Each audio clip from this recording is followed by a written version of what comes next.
মোড়ে চলো, এখানে রাত্রিরা এইভাবেই চ সব সমান সমান চ।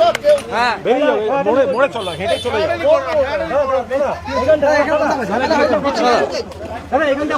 না না রাস্তা আটকাবো, একদম মোড়ে চলো, এইভাবে হেঁটো না, রিপোর্টার মোড়ে চলো।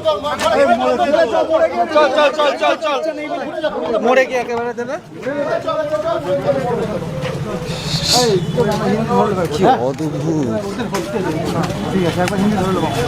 তাহলে আমরা একটা কাজ করি, আমরা সাইডে গিয়ে আমরা যেরকম ভাবে ওই দাঁড়াই না, এখানে বলবেন রাস্তা আটকাবে।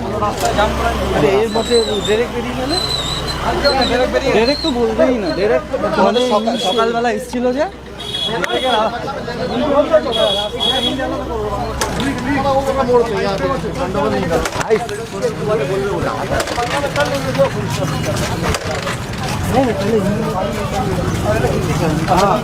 আর পাইলে পেলে উর্দু নয়, হিন্দি বাংলা নেওয়া হচ্ছে না, বলছে হিন্দি।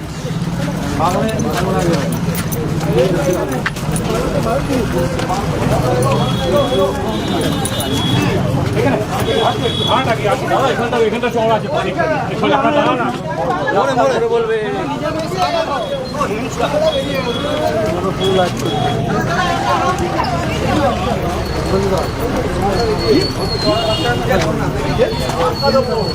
আমাদের নীতি তো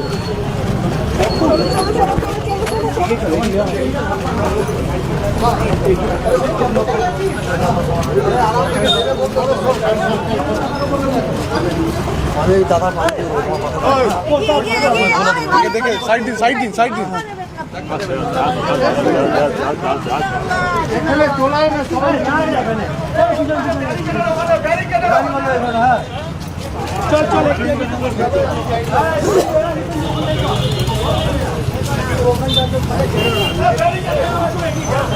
চল এখানে এখানে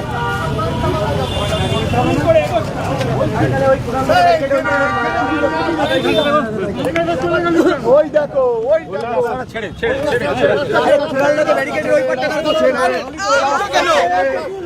আরে বাবা পড়ে যাবো,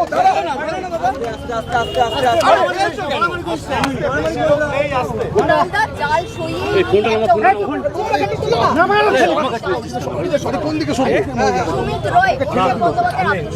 আমি এসে নিয়ে একটি মন্তব্যও করবো না, কারণ তুমি করে একটা কিছু কেউ একটা অভিযোগ করে দিল তো হলো না। আমরা একটা তদন্ত সিআইডি সে বিষয়ে ডেকেছিলেন, তদন্তে সহযোগিতা করেছি, কোনো অন্যায় তো করিনি, তদন্তে সহযোগিতা করেছি এই পর্যন্ত।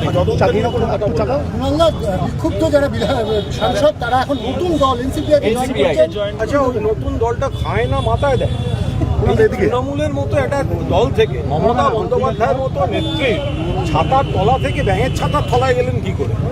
এটা একটা মমতা বন্দ্যোপাধ্যায়ের ছাতা, বাংলার বাঘিনী, দেশের বাঘিনীর ছাতার তলা থেকে ব্যাঙের ছাতার তলায় গিয়ে আমরা তো অনেক বড় কিছু ভাবছিলাম। এদের দৌড় শেষ পর্যন্ত ওই কোনো মানে আছে?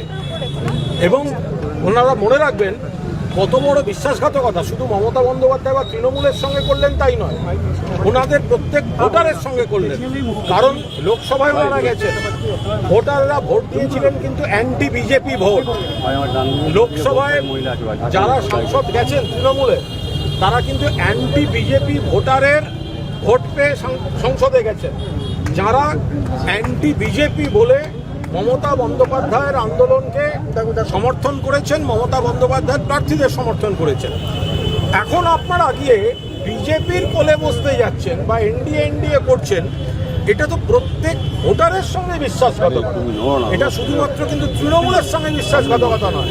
আপনি সেই মানুষটাকে কি কৈফিয়ত দেবেন আপনার এলাকায় যিনি বিজেপির বিরোধিতা করার জন্য আপনাকে লোকসভায় পাঠিয়েছিলেন? আর রাজ্যসভায় যদি বিদ্রোহের মডেল হয় ইস্তফা, কখনো জহর সরকার, জহরবাবু অনেক আগে দিয়েছেন, সুখেন্দু শেখর রায়, সুস্মিতা দেব, তো লোকসভায় পদ আঁকড়ে রাখার কিসের রাজনীতি? রাজ্যসভায় যদি ইস্তফা দিয়ে বিদ্রোহ হয় তাহলে লোকসভা তো ইস্তফা দিয়ে বিদ্রোহ। একবার এখান থেকে নির্দল দাঁড়িয়ে জিতে যান বা অন্য কোনো প্রতীকে দাঁড়িয়ে জিতে যান। তৃণমূলের প্রতীকে জিতে গিয়ে ওখানে আপনারা যে রায় মানুষ দিয়েছে আপনারা সেই রায়ের বিরুদ্ধে যাচ্ছেন কি করে? একটা বিষয় সেটা হচ্ছে যে চিঠিও দিয়েছেন ওম বিড়লার কাছে যেটা ওটা direct ওবরায়ন বলতে পারবে না। দাদা আজকে আপনাদের দলের তরফ থেকে স্পিকারকে একটি চিঠি দেওয়া হয় লোকসভা স্পিকারকে, সেই চিঠিতে পরিষ্কার বলা হয় যে আইন অনুযায়ী দলের মধ্যে কোনো গ্রুপ বা এরকম ব্লক তৈরি করা যায় না। তাতেই কি দল থেকে অন্য দলে যাওয়ার পরিকল্পনা হবে?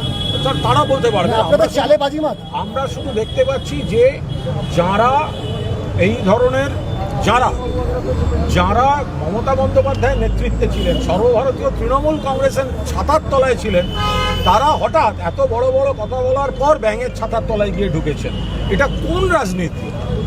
এতে আপনাদের মর্যাদা বাড়লো?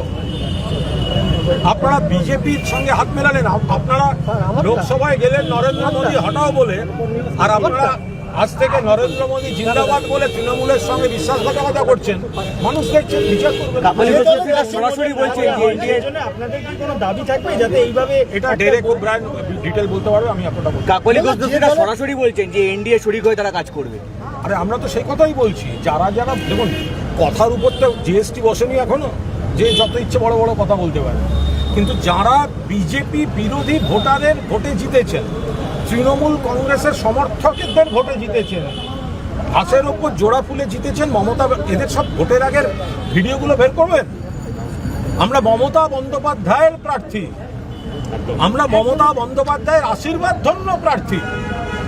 তো তারা আজকে ওখানে গিয়ে বিজেপির হয়ে নরেন্দ্র মোদী জিন্দাবাদ বলতে যাচ্ছেন, এটা তো মানুষের সঙ্গে বিশ্বাসঘাতকতা। তাহলে একটা প্রশ্ন, যে পার্টিতে তারা যাচ্ছেন দেখা যাচ্ছে যে 2021-এ হারের পর আচমকাই পার্টিটা হাওড়া থেকে সেটাকে রেজিস্টার করানো হয়। অর্থাৎ এই পরিকল্পনা কি আগে থাকতেই তৈরি হচ্ছিল? যে সেটাও হতে পারে। আবার এখন খুঁজতে বেরিয়েছেন অনেকে, এরকম ছোটোখাটো নানা দল তো তৈরি করে রাখেন।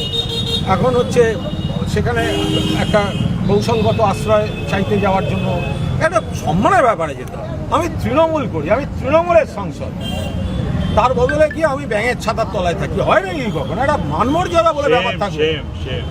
Thank you. Thank you.